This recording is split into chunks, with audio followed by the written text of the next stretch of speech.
In this video, we're diving into a story that's both inspiring and heartbreaking. The life and tragic death of Om Prakash, a man who rose from a small village in Bihar to become Karnataka's top cop, only to meet a shocking end. This is a tale of dedication, achievement, controversy, and a family dispute that turned deadly. So, let's get started.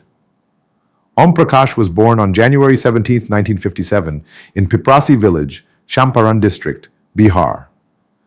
Growing up in rural India, he had big dreams. He worked hard, earning a master's degree in geology from Banaras Hindu University in 1979. But his ambition didn't stop there. After clearing the tough civil services exam, he joined the Indian Police Service in 1981, assigned to the Karnataka cadre. This was the start of a remarkable career. Om Prakash hit the ground running. He began as an additional superintendent of police in Ballari, then moved to Dakshina Kannada. By 1985, at just 28, he was promoted to superintendent of police, serving in roles like the State Intelligence Wing and the Karnataka Lokayukta, fighting corruption. He later took charge as SP in districts like Shivamogga and Chikmagaluru, earning a name as a no-nonsense officer who got things done. As he climbed the ranks, Om Prakash tackled bigger challenges. He served as Deputy Inspector General in the Criminal Investigation Department, Inspector General in Belagavi, and even as Transport Commissioner. Later, he headed the Directorate of Civil Rights Enforcement, addressing human rights and caste-based issues.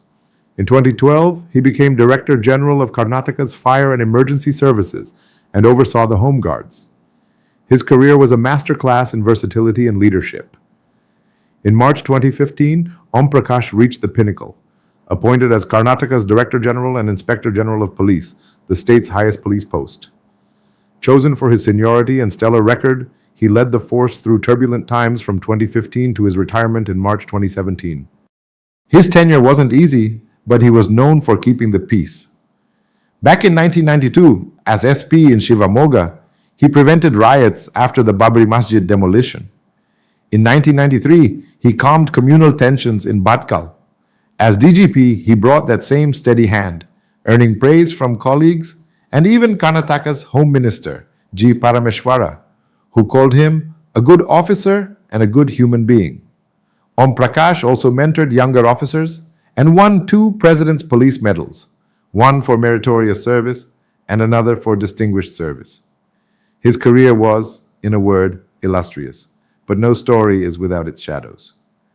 In 2016, while Om Prakash was DGP, a controversy erupted. A farmer named T. Shivana took his own life, leaving a dying declaration accusing Om Prakash's son, Kartikesh, of harassing him over a land dispute.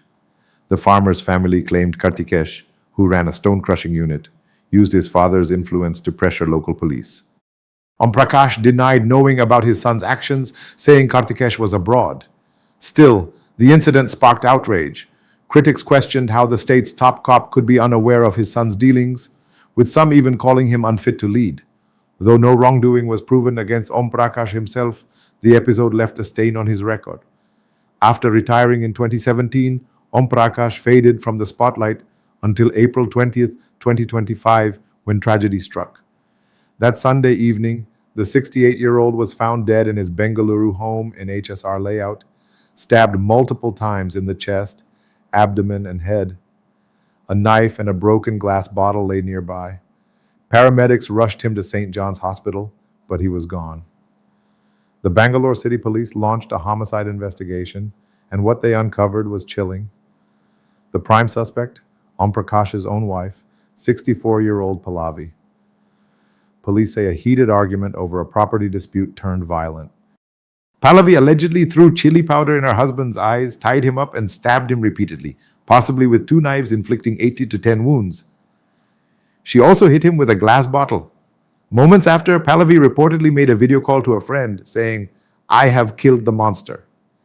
That call triggered the police response.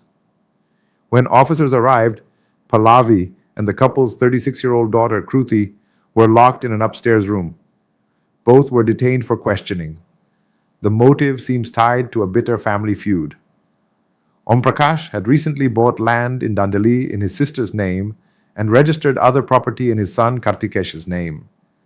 Pallavi, feeling sidelined, was furious.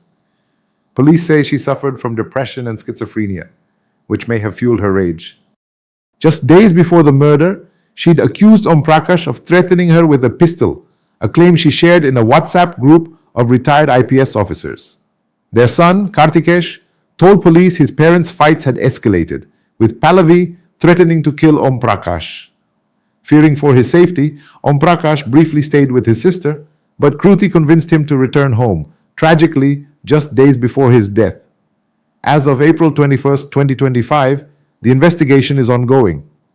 Pallavi has reportedly confessed, claiming self-defense, but police are skeptical. Kruti's role is unclear. Pallavi insists she wasn't involved, but both remain in custody. A murder case has been filed under the Bharatiya Nyaya Sanhita, and forensic evidence, including the knives, bottle, and Pallavi's video call, is being analyzed. Karnataka is reeling from the news. Media outlets like the Times of India and Hindustan Times have called it a chilling and sensational case. Home Minister Parameshwara expressed shock, saying this shouldn't have happened.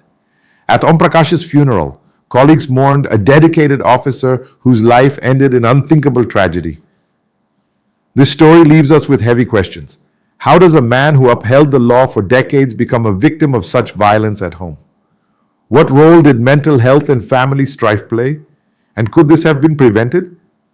Om Prakash's legacy is complex, a brilliant career tarnished by controversy and now defined by a brutal end.